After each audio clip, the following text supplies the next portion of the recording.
أعوذ بالله من الشيطان الرجيم بسم الله الرحمن الرحيم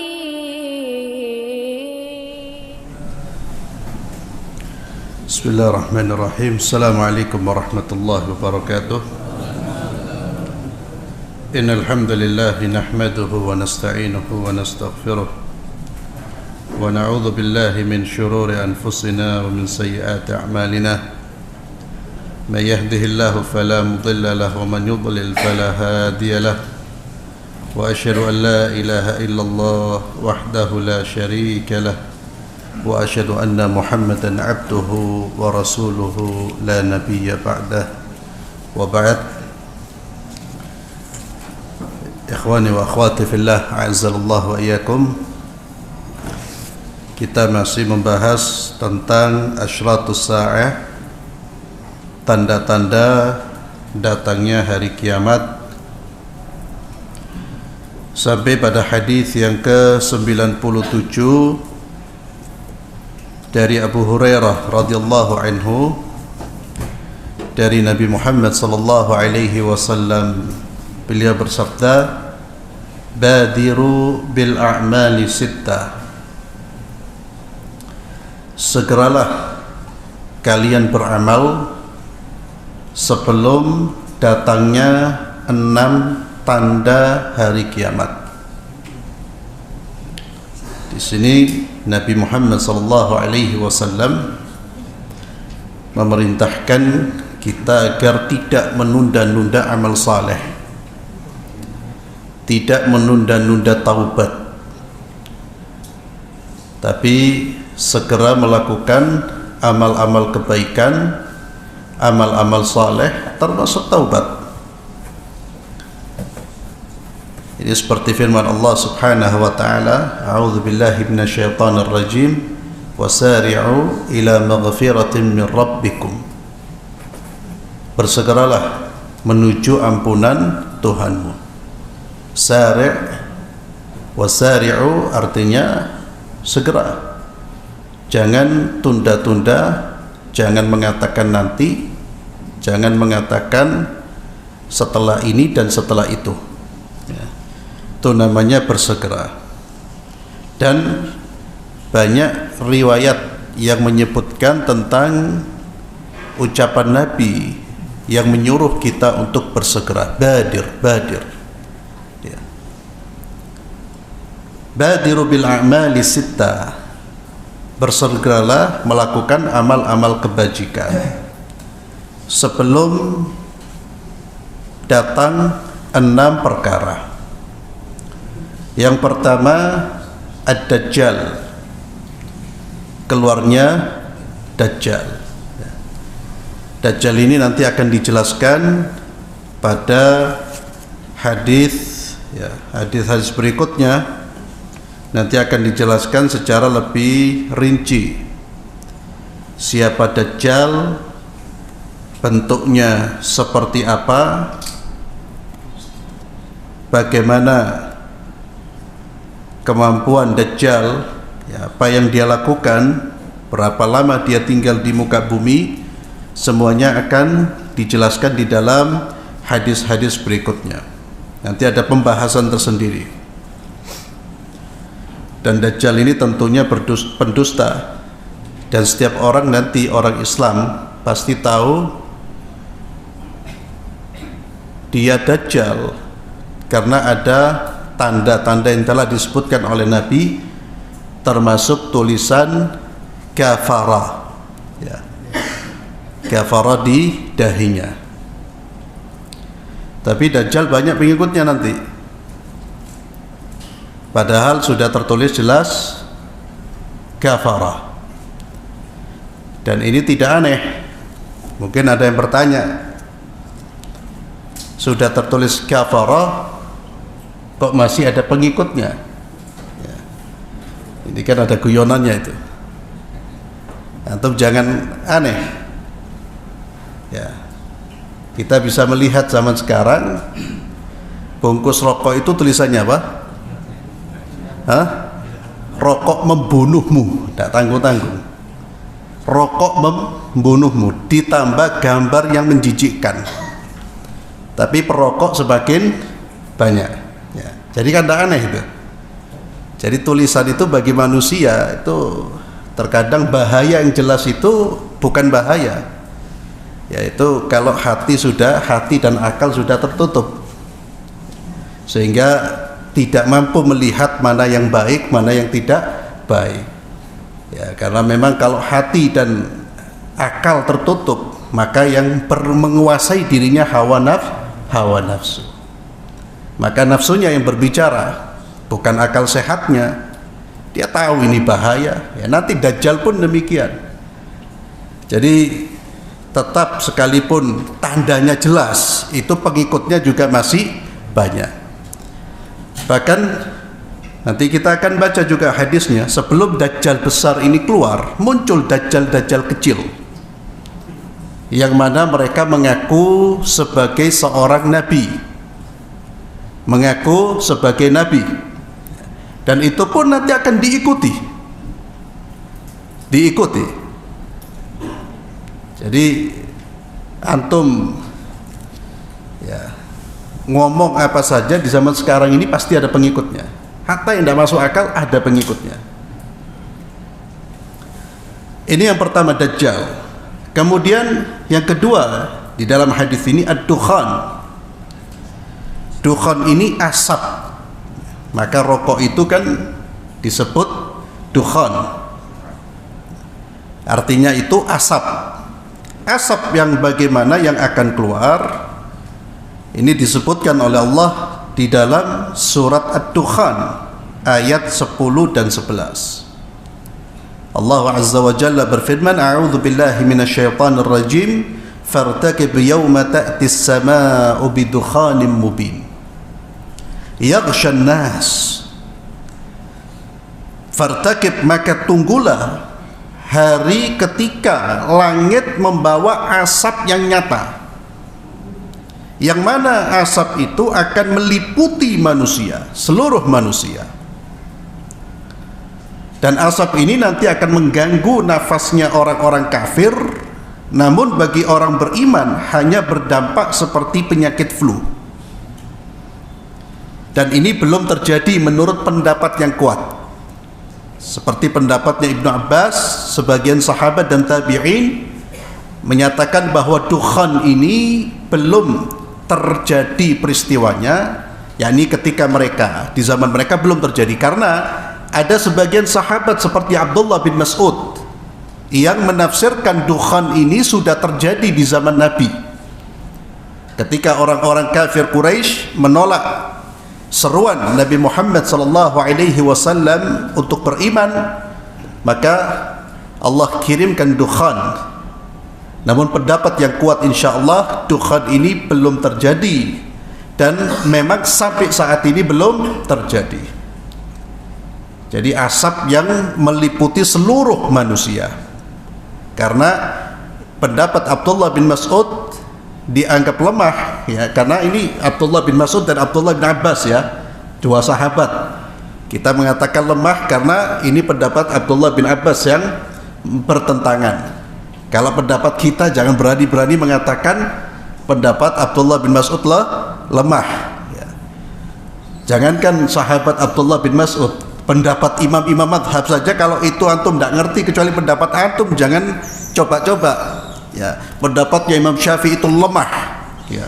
Itu dari mana? Ya. Pendapatnya sahabat siapa yang ngomong lemah, atau ulama siapa? Tidak, menurut ana. Wah, ini berarti orang sudah terlalu pede, ya. PD bercampur dengan kebodohan itu. Jadi pendapat yang mengatakan sudah terjadi itu disebutkan bahwa ini kurang tepat. Karena apa? Karena ayatnya berbunyi yaghshan nas, meliputi seluruh manusia. Ya. Adapun yang terjadi itu hanya terhadap orang-orang kafir Quraisy. Dan pada saat itu bukan awan yang terlihat, bisa jadi orang-orang kafir Quraisy itu melihat seperti awan, karena mereka diberi azab oleh Allah dengan musim paceklik yang mana mereka kelaparan. sehingga melihat langit itu seperti awan yang menyelimuti mereka. Wallahu a'lam bishawab. Tapi insyaallah pendapat yang kuat, dukhan ini belum terjadi dan akan terjadi di akhir zaman. Terlebih Nabi menyebutkan dukhan ini dengan tanda-tanda besar yang lain. Kemudian wadabatal ard, dan binatang bumi. Ini juga nanti akan dibahas secara khusus di dalam hadis-hadis yang akan kita bahas. Ya. Dabba ini binatang yang keluar yang nanti akan berbicara kepada manusia di akhir zaman, dan dia akan memberi tanda manusia, yang memberi tanda dengan tanda yang membedakan mana mukmin dan mana kafir, dan itu akan terjadi di akhir zaman. Dan ini terdapat di dalam hadis-hadis yang sahih. Hadis-hadis yang sahih. Dan juga tidak tepat kalau dikatakan binatang yang keluar ini yang akan berbicara itu ditafsirkan dengan benda-benda atau produk-produk teknologi. Ada orang-orang yang disebut dengan rasionalis, yang selalu mengedepankan rasio, ya, karena pijakan mereka akal. Apa-apa yang terlihat tidak masuk akal, akhirnya kalau tidak ditolak hadisnya, maka ditakwil, dicari penafsiran-penafsiran yang nantinya masuk akal. Itu terlalu memaksakan diri, karena akal manusia itu terbatas. Tidak mampu akal manusia itu menangkap semua pesan-pesan dari langit. Itu harus diingat. Jadi ada sebagian yang mengatakan itu maksudnya produk-produk teknologi. Lihat, benda-benda ini bisa berbicara sendiri, robot bisa bergerak sendiri. Ya, itu terlalu jauh. Dan itu terlalu memaksakan. Karena kalau kita bicara ayat, bicara hadis, itu harus hati-hati. Tidak boleh sembarangan, karena ini merupakan firman Allah atau sabda Nabi kita Muhammad sallallahu alaihi wasallam. Jadi akan keluar binatang. Ya, wadabatul ard wa tulu'us syams min maghribiha. Terbitnya matahari dari arah barat. Wa amral 'amah, ya, amral 'amah ini ada dua penafsiran, yakni sebelum datang kekuasaan, yakni sibukkan diri kalian dengan amal saleh sebelum kalian berkuasa. Karena orang kalau sudah berkuasa, dia akan tersibukkan dengan urusan umat daripada amal-amal saleh. Ini penafsiran yang pertama. Yang kedua, amrul amah artinya sesuatu yang dialami oleh semua manusia, yaitu kiamat. Maka kata Nabi, sibukkan diri kalian dengan amal-amal kebaikan sebelum datangnya kiamat. Wa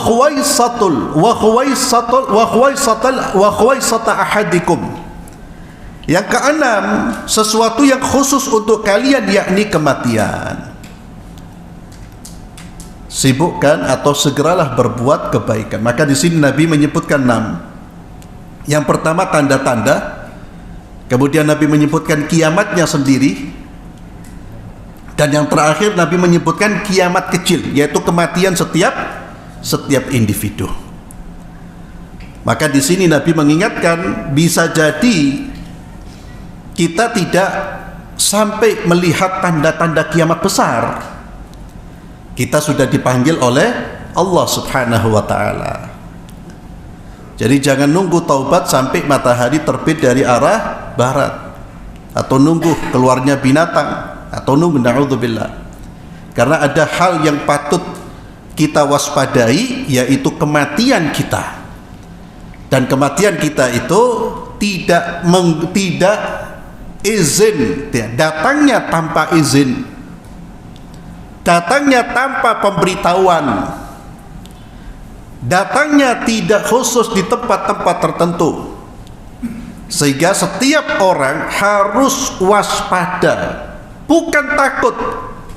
Karena kematian sesuatu yang pasti, tapi dia harus mewaspadai jangan sampai kematian datang dia dalam kondisi bermaksiat kepada Allah, atau dia lalai dari taat kepada Allah Subhanahu wa taala. Maka di sini Nabi mengingatkan setelah menyebutkan tanda-tanda, hei, ada yang perlu kalian ingat, yaitu kematian setiap individu. Itu yang disebut oleh para ulama al-qiyamatus sughra, kiamat kecil.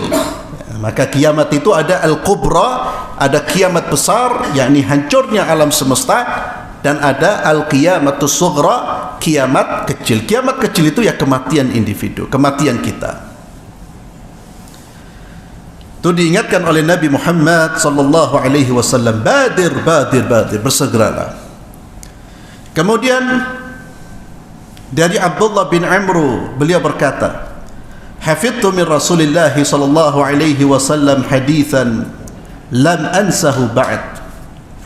Kata beliau, saya mendengar hadis dari Nabi sallallahu alaihi wasallam yang tidak pernah saya lupakan. Saya mendengar hadis dari Nabi sallallahu alaihi wasallam yang tidak pernah saya lupakan. Aku mendengar Rasulullah sallallahu alaihi wasallam bersabda, inna awwalal ayati khurujan tulu'u syamsi min maghribiha.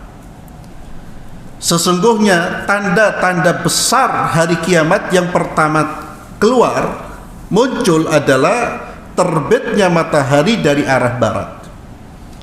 Wa khurujud daba 'alan nasi dhuha. Keluarnya binatang yang menemui manusia di waktu duha, di waktu pagi. Wa ayyuhuma ma kanat qabla sahibatiha fal ukhra ala ithriha qariban. Maka di mana dari keduanya yang keluar, yang pertama kali muncul, maka akan diikuti oleh yang lain. Entah itu binatang dulu yang keluar atau matahari dulu yang keluar. Maknanya apa? Satu tanda besar keluar itu akan cepat diikuti oleh tanda-tanda yang lain.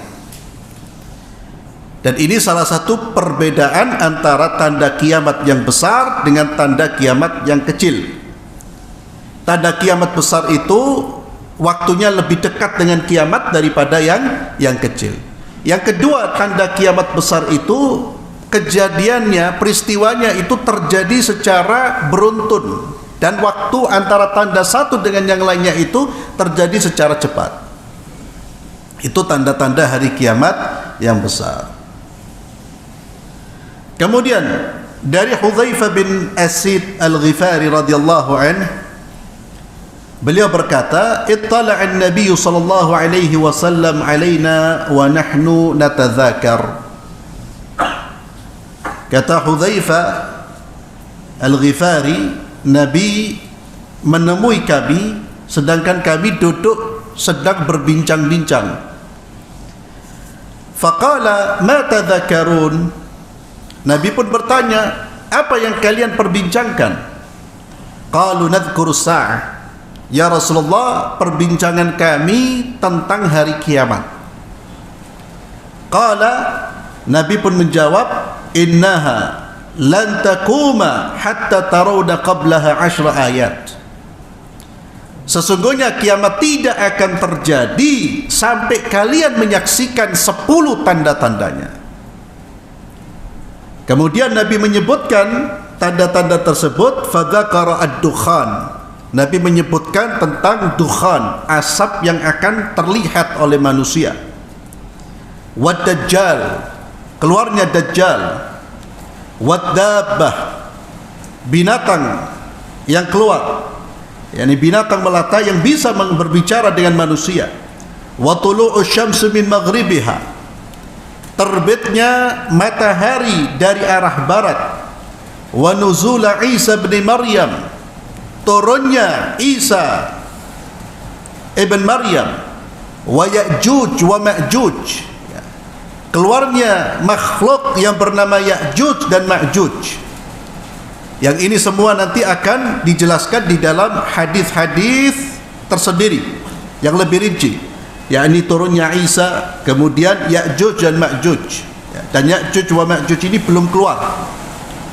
Ya, tanda-tandanya, ciri-cirinya sudah disebutkan, nanti akan kita baca bagaimana bengisnya makhluk yang bernama Ya'juj wa Ma'juj ini.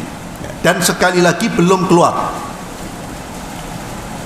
Karena ada sebagian yang mengatakan bahwa orang-orang tertentu itu Ya'juj wa Ma'juj. Ya. Itu tidak benar, karena belum keluar. Dan juga tidak boleh kita mengolok-olok orang dengan panggilan Ya'juj dan Ma'juj. Itu makhluk yang paling bengis, Ya'juj wa Ma'juj ini. Nanti akan kita baca. Dan Ya'juj wa Ma'juj disinggung ceritanya sedikit di dalam surat apa? Di antaranya Al-Kahfi, ya. Kisahnya bersama dengan Dzulqarnain.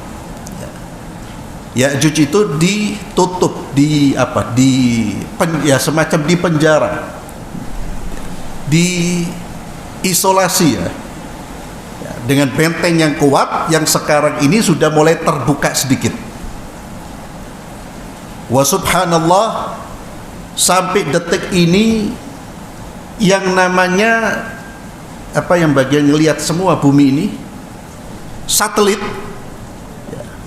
dan produk-produk teknologi tidak mampu mendeteksi keberadaan Ya'juj wa Ma'juj yang Allah ceritakan di dalam surat Al-Kahfi.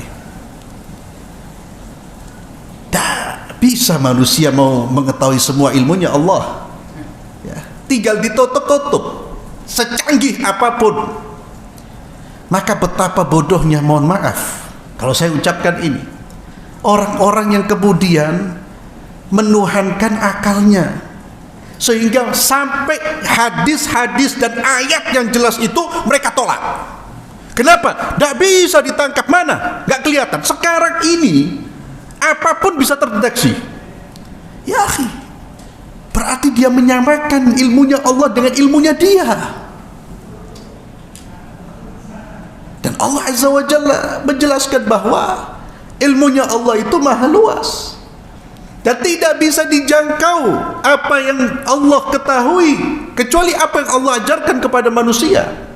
Allah itu maha di atas segala-galanya. Ada orang-orang yang menolak, ikhwani fillah. Mereka kadang malu untuk menolak langsung, takut untuk menolak langsung. Apa yang mereka lakukan? Melakukan takwil. Oh, maksudnya buat apa? Dan mereka biasanya itu orang-orang yang memang merasa rendah di hadapan orang-orang kafir. Mereka malu kalau menyampaikan hadis-hadis seperti itu, dituduh tidak rasional. Maka mereka cari alasan pembenaran agar terlihat lebih rasional, ilmiah, yang akhirnya mengorbankan apa yang disabdakan oleh Rasulullah Muhammad sallallahu alaihi wasallam. Itulah mengapa rahasianya di dalam surah Al-Baqarah ketika Allah berbicara tentang sifat orang-orang yang bertakwa, sifat mereka apa yang pertama? Di antara sifat orang yang bertakwa, alladzina yu'minuna bil ghaib. Al-ghaib ini apa yang tidak bisa kita indra dengan panca indera kita, yang memang jauh dari jangkauan akal kita, jangkauan panca indera kita. Maka pendekatannya bukan ilmu pengetahuan, tapi pendekatannya keyakinan. Maka disebut iman. Iman itu at-tasdiqul jazim, keyakinan yang penuh tanpa ada keraguan, datang dari Allah, sami'na wa ta'na. Sebagaimana sikapnya Abu Bakar radhiyallahu anhu ketika disampaikan tentang peristiwa Isra wal Mi'raj. Orang-orang kafir ingin membuat keraguan-raguan di dadanya Abu Bakar, dan mereka merasa bisa membuat Abu Bakar ragu, bahkan keluar dari agama Sayyidina Muhammad sallallahu alaihi wasallam. Karena kalau Abu Bakar sudah ragu, otomatis yang lain pasti ragu. Mereka datang mengatakan kepada Abu Bakar, "Hei Abu Bakar, lihat sahibmu, kawanmu itu, nabimu itu sudah gila." Kenapa? Dia bercerita tadi malam dia berangkat Isra, berangkat dari Masjidil Haram kemana? Masjidil Aqsa. Kemudian dinaikkan oleh Allah, di pagi harinya sudah bersama dengan kita. Lihat, dia sudah gila. Apa kata Abu Bakar? Kalau seandainya beliau menyampaikan lebih dari itu, saya imani. Maka disebut siddiq. Lebih dari itu saya imani, selama itu bersumber dari Muhammad sallallahu alaihi wasallam. Wa huwa sadiqul masduq. Beliau adalah orang yang jujur dan harus dibenarkan semua ucapannya. Selain Nabi bisa keliru, bisa salah, tapi kalau Nabi Muhammad SAW, wa ma yantiqu anil hawa in huwa illa wahyu yuha. Kelas dilihat apa yang disampaikan oleh Nabi, diteliti sanadnya benar, kandungan matanya benar, tidak bertabrakan dengan ayat-ayat Allah atau hadis-hadis yang lebih sahih. Sami'na wa ata'na. Kalau belum bisa difahami, tawakuf. Wallahu a'lamu. Saya tidak tahu maksudnya, tapi saya iman ini. Itu sikap orang beriman, bukan malah kemudian berani menolak atau mencari-cari kemudian penafsiran-penafsiran yang sama sekali tidak sinkron, tidak cocok dengan apa yang disabdakan oleh Nabi Muhammad SAW, apalagi bertentangan dengan ayat-ayat Allah, bertentangan dengan hadis-hadis Rasulullah SAW. Itu Ya'juj wa Ma'juj. Kemudian kata Nabi SAW, di antara tanda kiamat, wa thalathata khusuf, khasfun bil masyriq wa khasfun bil maghrib wa khasfun bi jaziratil Arab. Akan terjadi 3 khasaf. Khasaf itu penenggelaman ke dalam bumi, ya. Jadi ditenggelamkan bumi ini. Itu khasaf.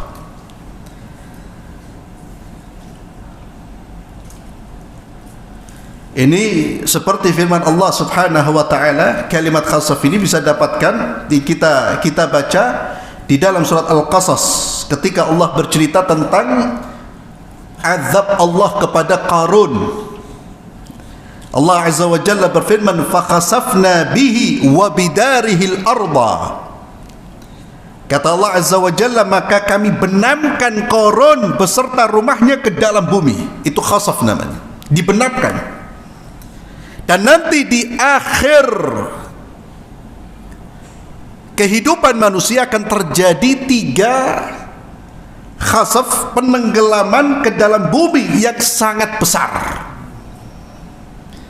Terjadi di bagian timur, kata Nabi, terjadi di bagian barat, dan terjadi di Jazirah Arab.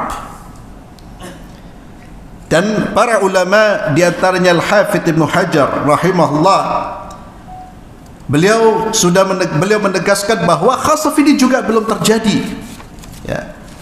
Adapun apa yang terjadi di beberapa belahan bumi, terjadi penenggelaman bumi, atau nama yang bahasa lainnya apa itu? Ya, penenggelaman bumi kalau gitu. Adapun yang terjadi, kata Al-Hafidh Ibn Hajar, itu bukan yang dimaksud di dalam hadis ini. Kenapa? Karena itu sifatnya kecil. Ini kejadiannya, ukurannya, tempatnya itu dahsyat. Penenggelaman bumi yang akan terjadi. Maka kata beliau, 3 penenggelaman adalah sesuatu yang lebih dahsyat daripada yang telah ditemukan.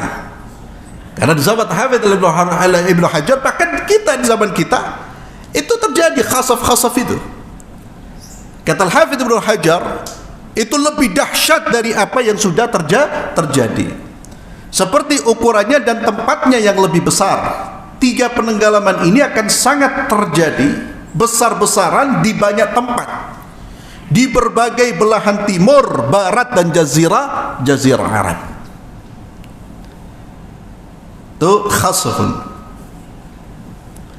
Kemudian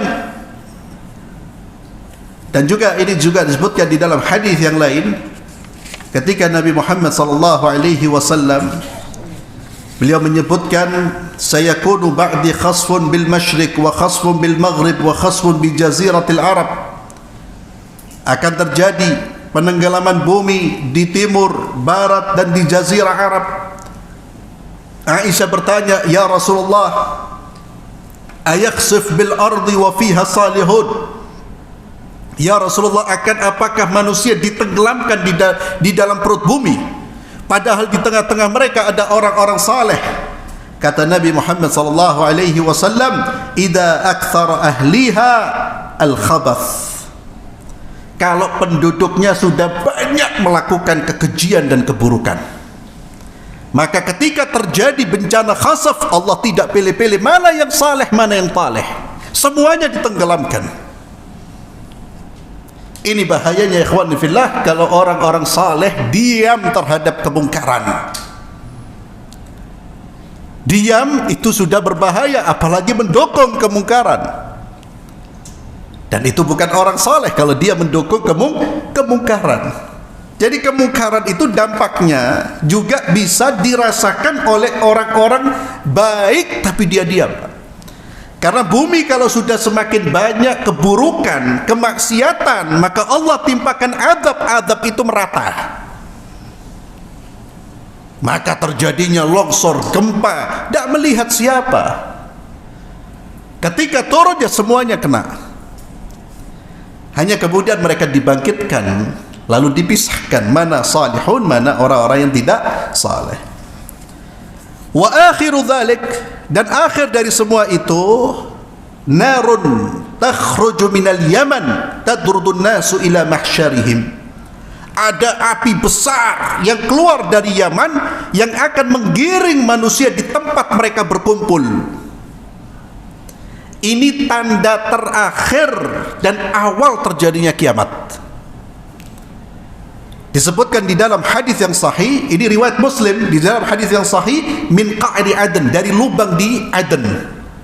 Api besar keluar kemudian menggiring manusia sehingga manusia lari dari api tersebut, pindah ke tempat sehingga mereka nanti disatukan di satu tempat. Dan ini belum terjadi. Sekali lagi karena ada yang berani menafsirkan waktu ada kejadian kebakaran di mana itu. Tanda kebakaran besar. Biasa kalau kebakaran besar orang kan pindah. Orang itu yang maksudnya mereka lari. Mereka pindah. Makanya orang-orang yang pindah ketika terjadi api, keluarnya api yang besar itu, ada orang-orang yang mereka menghindari api tapi dalam keadaan sukacita. Ya, bukan orang ketakutan. Ya mereka hanya menghindari saja. Mereka tidak sadar padahal itu merupakan api yang akan mengundang hari kiamat. Dan semua manusia nanti akan dikumpulkan satu tempat karena digiring dari api yang keluar pertama kali dari Yaman. Hadis ini diriwayatkan oleh Imam Muslim. Itu diantara tanda-tanda hari kiamat. Kemudian di dalam hadis yang diriwayatkan oleh Imam Ahmad dalam musnadnya dari Ilba As-Sulami, beliau berkata, bersabda Rasulullah sallallahu alaihi wasallam, la taqumu sa'ah illa ala huthalatin nas. Kata Nabi sallallahu alaihi wasallam, tidak akan terjadi kiamat kecuali terhadap orang-orang yang buruk, orang-orang jahat, orang-orang yang tidak beriman. Ini diantara berita baiknya. InsyaAllah kita termasuk orang-orang beriman. Kiamat itu tidak mungkin terjadi kecuali orang beriman semuanya mati, selesai. Jadi orang-orang kufur, orang-orang jahat, karena nanti akan ada angin yang Allah kirimkan untuk mewafatkan setiap orang mukmin walaupun keimanannya hanya sebiji darah. Ada iman sedikit kena angin dia wafat. Jadi tidak akan terjadi kiamat kecuali kepada huthalatin nas, manusia-manusia yang buruk, manusia-manusia yang keji, manusia-manusia yang tidak beriman. Ya. Na'udzubillah kalau ada orang yang masih hidup di zaman terjadinya hari kiamat. Isnaduhu sahih. Kemudian dari Abdullah bin Amr, beliau berkata, aku mendengar Rasulullah sallallahu alaihi wasallam beliau bersabda, inna awwal al-ayati khurujan tulu' asy-syamsi min maghribiha wa khuruj ad-dabbah duha fa ayyatuhuma kanat qabla sahibatiha fal ukhra ala athariha. Nah, ini sama seperti hadis 98 ya, tentang keluarnya matahari lalu keluarnya binatang di waktu pagi, dan siapa di antara yang keluar, salah satu dari keduanya keluar kecuali akan diikuti oleh yang lain. Kemudian Abdullah bin Amr, dan beliau ini sahabat yang juga membaca kitab-kitab orang-orang Yahudi dan wa kana yaqra'ul kutub. Dia mengatakan wa adhunnu ulaha khurujan tulu'us syamsi min maghribiha. Saya mengira yang pertama kali keluar itu terbitnya matahari dari arah barat. Yang tanda-tanda besar. Yang ini yang kemudian menjadi perbedaan di kalangan para ulama. Mana tanda besar yang pertama kali turun? Dan ini memang tidak terlalu penting. Yang penting kita tahu bahwa ada tanda-tanda besar yang akan keluar di hari kiamat. Wadzalika annaha, beliau kemudian menyampaikan bahwa matahari itu ketika dia tenggelam, ketika dia gharabat, terbenam, dia mendatangi, dia datang di bawah arsy, lalu dia sujud, dia minta kembali, dia minta izin untuk kembali terbit di arah timur, dari arah timur. Maka Allah pun memberikan izin. Kemudian sampailah ketika waktu datangnya kiamat, di mana matahari sudah harus terbit dari arah barat. Dia pun matahari meminta izin kepada Allah. Dia sujud, dia meminta izin, Allah tidak memberikan perintah. Minta izin lagi, Allah tidak memberikan perintah. Minta izin lagi, Allah tidak memberikan perintah. Idza dhahaba min al-lail ma syaa Allah yadhhab wa 'arafat annahu in udhina laha fi ar-ruju' lam tudrik al-masyriq. Dan ketika malam sudah berlalu, matahari ini tahu kalau seandainya pada saat itu Allah memberikan izin, dia tidak sampai arah timur. Maka dia mengatakan, Rabbi ma ab'ad al-masyriq, ya Rabb, wahai Tuhanku, betapa jauhnya arah timur ini. Ternyata Allah Azza wa Jalla memberikan perintah kepada matahari, terbitlah dari tempatmu sekarang ini, yakni dari arah barat. Fatala'at 'ala an-nasi min maghribiha, maka dia pun muncul dari arah barat. Kemudian Abdullah membacakan firman Allah di dalam surat Al-An'am ayat 158. Ya, ini surat kita baca pada pertemuan yang lalu, yaitu firman Allah, yauma ya'ti ba'dhu ayati rabbik, hari di mana datang sebagian besar tanda-tanda kiamat itu, tanda-tanda yang datang dari Allah. Pada saat itu la yanfa'u nafsan imanuha, orang yang belum beriman tidak bermanfaat imannya. Kalau dia sebelum lam takun amanat min qabl, kalau dia sebelumnya belum beriman, au kasabat fi imaniha khaira, tidak bermanfaat kebaikan walaupun dia sudah beriman kalau sebelumnya dia belum berbuat baik. Kenapa tidak bermanfaat? Karena orang pada saat itu tahu bahwa ini kiamat. Karena iman itu bermanfaat dalam konteks apa? Sesuatu yang tidak diketahui, tapi dia percaya. Anda takut kepada Allah di saat Anda tidak melihat, tapi Anda merasakan bahwa Allah itu ada. Itu iman. Iman itu selalu berbicara tentang hal-hal yang tidak bisa kita lihat. Apa artinya iman kalau bisa dibuktikan dengan mata kita? Apa artinya iman kalau bisa dibuktikan dengan pendengaran kita? Itu namanya bukan beriman. Iman itu yang tidak bisa terlihat oleh panca indera kita. Makanya ketika seseorang menyaksikan tanda-tanda sakratul maut, tobatnya sudah tidak terima. Ketika orang itu dalam kondisi sakratul maut, tobatnya tidak terima. Kenapa? Imannya tidak bermanfaat. Karena dia sudah menyaksikan ayan bahwa kematian hak. kekufurannya membawa kepada bencana, dia menyaksikan, maka tidak terima. Maka iman itu persoalan apa? Keyakinan. Jangan nunggu kita ngelihat sendiri, tidak diterima wesan. Jangan nunggu. Maka sebelum kita bisa melihat, yakini. Hadis ini diriwayatkan oleh Imam Ahmad. Kemudian dari Abu Sa'id Al-Khudri radhiyallahu anhu, anna Rasulullah sallallahu alaihi wasallam bersabda, "Takthuru as-sawa'iq inda iqtirabi as-sa'ah, hatta ya'ti ar-rajulu al-qauma fayaqulu man sa'iqa tilkum al-ghada fayaqulu sa'iqa fulan wa fulan." Hadis riwayat Imam Ahmad. Nanti sebelum datangnya hari kiamat, ya, banyak halilintar petir yang menyambar sehingga memakan korban. Begitu banyaknya halilintar tersebut sampai-sampai hatta ya'ti rajulul qaum, sampai-sampai seseorang datang ke perkumpulan, dia mengatakan, "Sopo sing tadi pagi kena petir?" Siapa yang kena petir? Karena banyaknya orang mati kena petir. Sa'iqa fulan wa fulan. Fulan bin fulan meninggal. Ini diantara tanda-tanda kiamat. Kemudian dari Abdullah bin Amr, beliau berkata, bersabda Rasulullah sallallahu alaihi wasallam, "La taqumu as-sa'atu hatta tatasafadu fit tariq tasafud al-hamir." Kata Nabi sallallahu alaihi wasallam, tidaklah datang hari kiamat sampai nanti akan datang saatnya manusia berbuat keji, berzina, melakukan perbuatan kotor itu diembong di jalan-jalan. Sebagaimana keledai-keledai melakukan perzinaan, sebagaimana keledai itu berbuat kotor.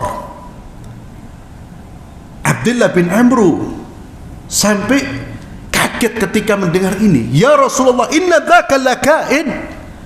Apakah itu terjadi ya Rasulullah? Qala na'am la yakunanna. Pasti akan terjadi. Ikhwani fillah azzallahu wa iyyakum. Jelas kita sudah melihat tanda-tanda ke arah ini, Pak. Antum lihat tayangan pornografi, sudah tidak ada sekat-sekat lagi, terbuka, orang bisa menyaksikan. Bahkan di beberapa belahan negeri, orang sudah telanjang di jalan sudah agak apa-apa. Tempatnya mereka telanjang ada. Artinya orang sudah tidak punya malu. Yang dulu itu merupakan perbuatan keji, dalam Islam nanti akan menjadi hal-hal yang lumrah. Bahkan orang berzina di jalan. Ya akhi, ini yang masa yang akan dihadapi anak cucu kita nanti. Bahkan di dalam hadis yang sahih, Nabi SAW menyebutkan saking lumrahnya orang zina di jalan terang-terangan, sampai-sampai orang baiknya hanya bisa mengatakan, "Hei, coba kamu zina jangan di sini, di balik tembok ini. Ojo di sini." Bukan lagi melarang, bukan lagi marah, hanya mengatakan, "Coba kamu zina di balik tembok," karena begitu lumrahnya. Dan ini sudah terjadi. Inilah yang sekarang dikejar oleh para perusak moral. Ya. LGBT itu, ya ini sudah ke arah ke sini, Pak. Dulu tahun 50-an kalau nggak salah, tidak ada satupun negara yang mensahkan, memperbolehkan kawin sejenis, tidak ada. Dan sekarang sudah belasan negara sudah mensahkan. Bahkan terus didengungkan di negara kita ini, Pak. Ini manusia muslim tapi yang abu-abu, ya itu paling berbahaya itu, karena mereka nanti akan memberikan pintu-pintu masuk itu. Pokoknya ada fulus itu. Nanti kalau ada orang kenceng agamanya radikal, ini akan terjadi. Itulah ikhwani fillah pentingnya hari-hari ini terus kita berdoa kepada Allah, ya. Kita titipkan putra-putri kita kepada Allah. Pendidikan itu ikhtiar kita, Pak. Tapi yang bisa mengendalikan, yang memberi hidayah Allah Azza wa Jalla. Maka perbanyak doa kepada Allah sambil ikhtiar. Tapi jangan lupa doa kepada Allah Subhanahu wa taala. Wallahu a'lam bishawab. Insyaallah kita lanjutkan pada pertemuan berikutnya. Kita tutup dengan doa kafaratul majlis. Subhanakallahumma bihamdik, asyhadu an la ilaha illa anta astaghfiruka wa atubu ilaik. Assalamualaikum warahmatullahi wabarakatuh.